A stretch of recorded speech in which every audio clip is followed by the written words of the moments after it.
we have been misled from the beginning of our lives to think that we have to be somebody.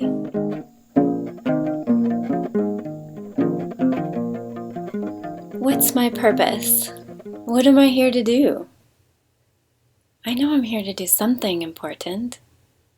These are the type of thoughts that cycle around when we have the Open G Center.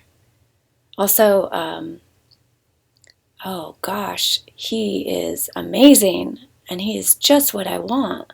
If I just could get in a relationship with him, then I would be complete. Together, we could be awesome.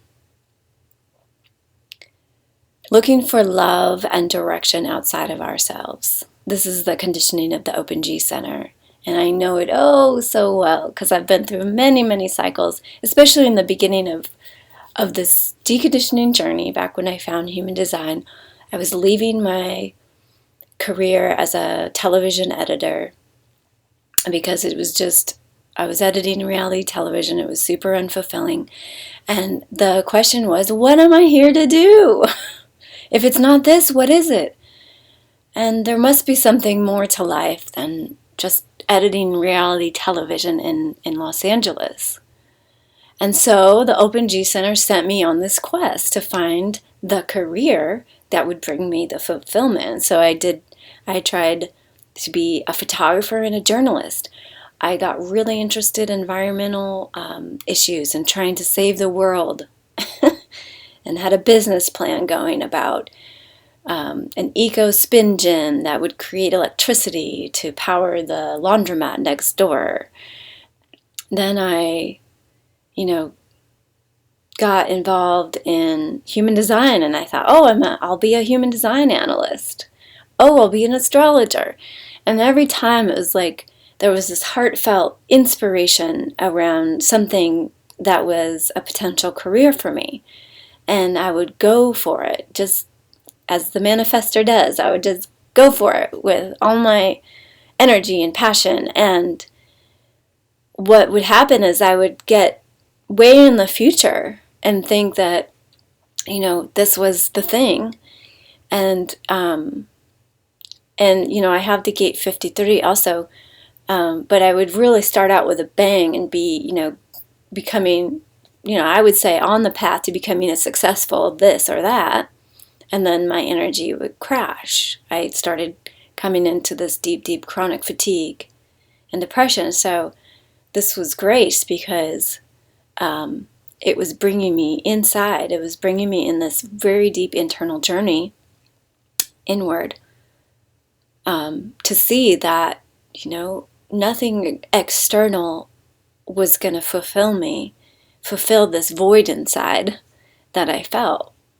And so, if you have that Open G Center, there may be still this quest outside of yourself to find that purpose and that career that's going to finally fulfill you. But I'm here to tell you, it's not. And this is your own journey, so you're going to have to go through this process of excitement and excitement and disappointment again and again, to have it wear something down and to see that mental pattern that we took on as children. We took it on when we were really young. Conditioning comes from trauma as little ones coming into this world, this insane, chaotic world with parents that are deeply conditioned and haven't worked through their stuff. And we take on their stuff and we think there's something wrong with us.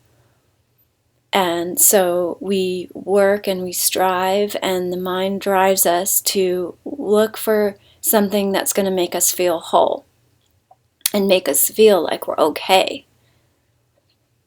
But nothing is going to do that besides coming home to your original self, your beingness, that which cannot die, that which was here, has been watching your life, that has been here since you were born and before you were born, and will continue on when the body passes. Tapping into that radiant beingness is what is going to bring true fulfillment, because everything else is phenomenal. Everything else in the world is coming and going.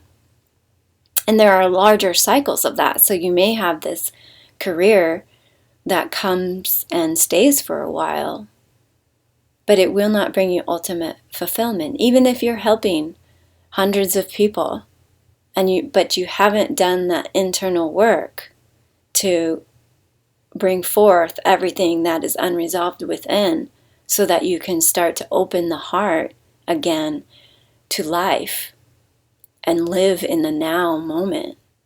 So there is a huge propaganda out there to find your purpose. I mean, it's crazy. But I would say if you're a manifester, or any design really, and you have this open G center, really watch that's what you're driven for. That's, you're watching the videos online about how to find your purpose. You're studying your human design so that you can find your purpose. And to realize it's not who you are.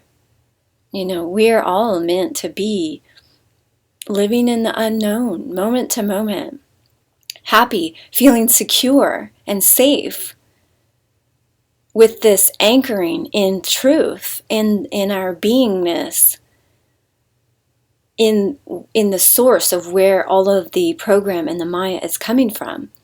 When we anchor there, then it doesn't matter what we're doing in the world, or what others are doing, or how our lives look. There's something that feels that we can trust. We can trust something greater than ourselves to carry our lives. And I'm not saying that you're not going to come across a job or a partnership that's going to make you feel good.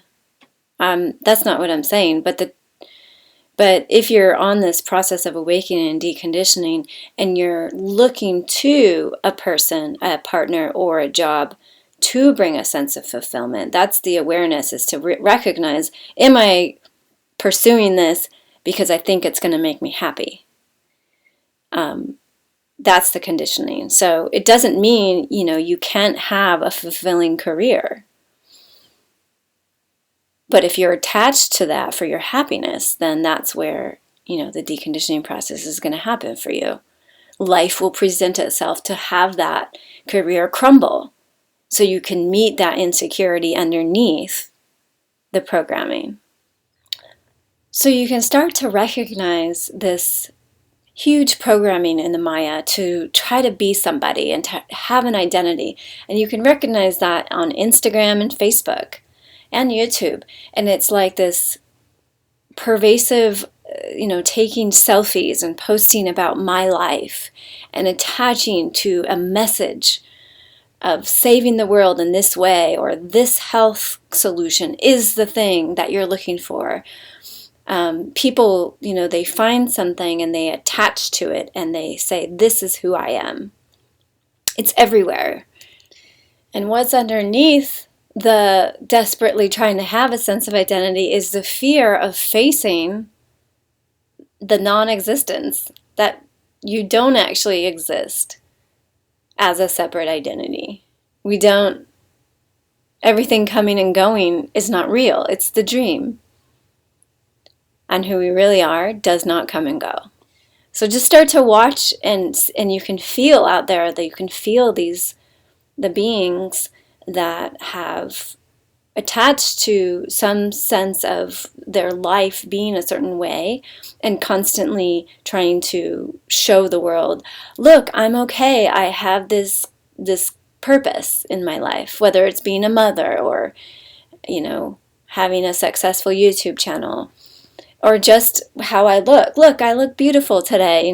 This constant selfies are just crying out. People who do constant selfies are crying out. It's so obvious that they're so insecure and they don't have a sense of identity, but they're desperately trying to have some sort of sense of identity. Just watch in the world, and then you can start to see that behavior in your own self in different ways. And the greatest freedom and the greatest beauty lives in knowing that, although there is this character that appears to be a certain way, there's nothing solid about it. And we can, especially with the Open G Center, we can be chameleons. Depending on who we're hanging out with and where we are, we can adapt. And that's our gift. So in order to decondition this Open G Center, which desperately wants a purpose and a partner, just watch the mechanics of the mind cycle around and try to feel the pain in what's underneath those thoughts.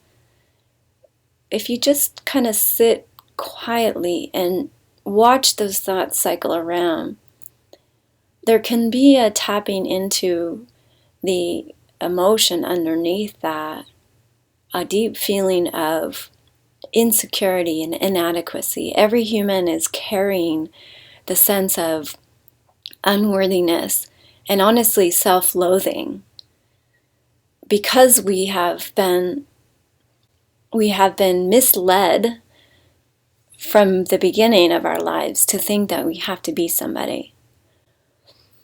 And so meeting this deep insecurity and this self-loathing piece is key to seeing that program of being somebody is not true. It's not who you are. It's false programming. It's false conditioning. And the more we meet this really tender place inside that feels like if I'm not impacting the world and I don't have a partner, then I'm not doing anything, and I'm unworthy of love, or I'm not going to feel okay in the world. And the only way to feel safe in this world, as it's getting more and more crazy, more and more unpredictable, is to nurture the relationship with that which is unmoving. Just start to ask yourself, what in my experience never changes?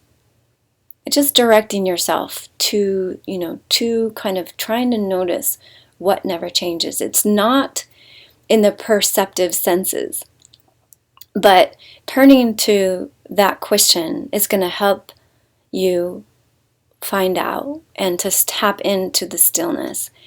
And it feels very boring, and like the mind is going to be like, why are you going to that? Like, there's nothing there for you. That's what the mind is going to tell you. But I can tell you that if you just keep returning to that still place and that the silence of your beingness over and over and over again, and just make that your life mission, that's your purpose, is to tap into your stillness and your beingness. And really what it is tapping back into your heart. Part of the thought process of, if I just find my purpose, I'll be okay, is that there's this protective layer around the heart of I don't feel okay. So coming back to the stillness and the silence is bringing you back into your heart. And in order to go back into our hearts, we have to feel all the pain and the sadness and all the hopelessness and all of the yucky emotions that conditioning is desperately trying to keep us away from. So by following the mind patterns, we're being a slave to those thought patterns, and we are not allowing ourselves to feel the fear that's underneath them. So be very, very gentle with yourself. This is really a process of tapping into our subconscious and being able to hold this little child that was frozen in time with these thought patterns. So we unwind and begin to feel our fragility, and to feel the fragility of the psyche that's built up this identity of who we think we are. And it's this holding your little one in the most tender, loving way and letting her know it's okay to feel what she couldn't feel. Because most people running around are children trapped in adults' bodies. It's just how it is. And so if you don't want to be living in this feeling of angst and fear and I got to keep up with the world, and if I don't do it, then who will? And I have to take care of myself and all of that. If you don't want to be living from those places anymore, it's really about coming back into your vulnerability and the fragile places from your childhood that haven't been met yet. Okay, I could keep talking. I don't want to make my videos too long because I know people have a short attention span. Anyways, hope that's helpful. Much love to you on your journey home.